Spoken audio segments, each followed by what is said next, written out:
విశాఖ ఉక్కు కర్మాగారం ప్రైవేటీకరణకి వ్యతిరేకంగా గుంటూరులో ఆందోళన కొనసాగుతోంది. ఈ మేరకు కార్మిక యువజన సంఘాల ఆధ్వర్యంలో గురువారం కూడా రిలే దీక్షలు చేపట్టి నిరసన వ్యక్తం చేశారు. ఎంతో చరిత్ర కలిగిన విశాఖ స్టీల్ ప్లాంట్ ని నిర్వీర్యం చేసేందుకు బీజేపీ ప్రభుత్వం కుట్రలు చేస్తుందని కార్మిక సంఘాల నేతలు అజయ్ కుమార్, రంగారెడ్డి ఆరోపించారు.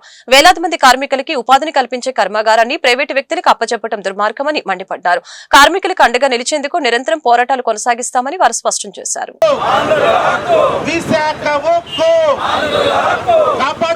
కాపాడుకుందాం విశాఖ ఉక్కు కర్మాగారాన్ని, కాపాడుకుందాం విశాఖ ఉక్కు కర్మాగారాన్ని.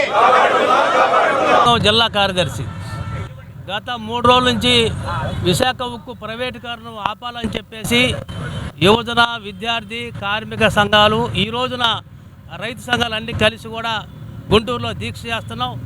ప్రధానంగా ఈ రాష్ట్రంలో, దేశంలో ఉన్న ప్రభుత్వ సంస్థలన్నీ కూడా ప్రైవేటు పరం చేస్తే దాంట్లో భాగంగా విశాఖ ఉక్కును కూడా ప్రైవేటీకరణ చేయడానికి సిద్ధమైంది.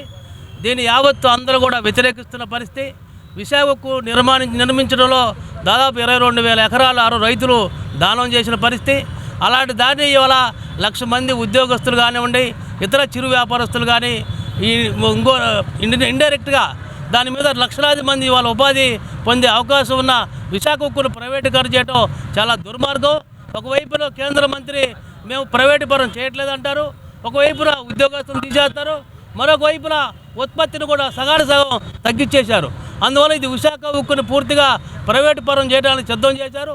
ఇది కుట్రగా దీన్ని చేయాల్సిన అవసరం లేదు, ప్రజలకు తెలియజేయాలా. ఈ పార్లమెంట్లో కూడా చర్చ జరగాల. ఎందుకు ప్రైవేటు పరం చేస్తున్నాం, దీన్ని ఎందుకు మరి ప్రభుత్వ రంగ సంస్థకు ఉండట్లేదు అని చెప్పాల్సిన పోయి దీన్ని అడ్డగోలుగా దొడ్డిదారులు మరి అనగదొక్కే విధంగా ఉద్యమాలు జరుగుతూనే ఉన్నాయి. దాదాపు 2 సంవత్సరాల ఉద్యమాలు జరుగుతూ ఉన్నాయి. దీన్ని అణగేసే దాంట్లో భాగంగా జరుగుతుంది. దీనికి వ్యతిరేకంగా కార్మిక సంఘాలతో పాటు రైతు సంఘాలు, విద్యార్థి యువ సంఘాలు ఉద్యమిస్తాయి. ఇదే ప్రైవేటీకరణ ఆపుకోపోతే ఇంకా భవిష్యత్తులో ఉద్యమం ఉధృతం చేస్తామని చెప్పేసి మేము రైతు సంఘాలుగా కోరుతున్నాం. రైతు సంఘం జిల్లా అధ్యక్షుడు కొల్లి రంగారెడ్డి. గత 13 నెలల నుంచి విశాఖ ఉక్కు ప్రైవేటీకరణకు వ్యతిరేకంగా పోరాటం జరుగుతుంది.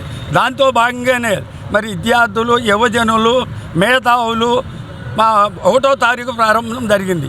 నిన్న కార్మిక సంఘాలని కూడా విశాఖ ప్రైవేటీకరణకు వ్యతిరేకంగా నిన్న ఇవాళ 3వ రోజు రైతు సంఘాలు అనేక రకాలుగా గత 3 సంవత్సరాల నుంచి కూడా విశాఖ వ్యతిరేకంగా ప్రైవేటీకరణకు వ్యతిరేకంగా మరి 65 గ్రామాలు 2,300 ఎకరాలు, ఆ రోజు ఎకరం వచ్చేసరికి 2,000, 1,500 కూడా అయాలు ఎంతోమందికి పేదలందరూ కూడా నిరుద్యోగులకి మరి ఉద్యోగాలు వస్తాయని చెప్పి విశాఖ ఉక్కు ఫ్యాక్టరీ కోసం 32 మంది బలిదానం చేసి అనేక రకాల విద్యార్థులు, యువజనులు, మేధావులు పోరాటం చేసి ఈ రాష్ట్రానికి ఉక్కు ఫ్యాక్టరీ స్థాపించుకున్నాం.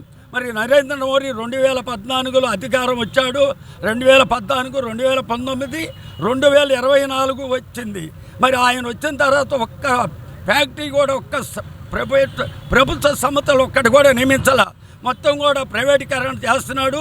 అనేక రకాలుగా జాతీయం చేయాలని అనేక రకాల పోరాటాలు చేసి సాధించ ఈ రాష్ట్రంలో ఉన్న ఏకైక పెద్ద ఉక్కు ఫ్యాక్టరీని కూడా ప్రైవేటీకరణ చేయడానికి మరి అట్లాంటి భారత కమ్యూనిస్ట్ పార్టీలు, అనేక రాజకీయ పార్టీలు, అన్ని పార్టీలు కానీ ఏకం చేసి ఈ ఉక్కు ఫ్యాక్టరీకి నిలుపుదల చేయడానికి ప్రయత్నం. దాంతో భాగంగా ఇవాళ చంద్రబాబు నాయుడు మొన్న గతం ఏం చెప్పాడు, నరేంద్ర మోడీ గారు ఉక్కు ఫ్యాక్టరీకి అనుకూలం, వ్యతిరేకం అని మాట్లాడాడు.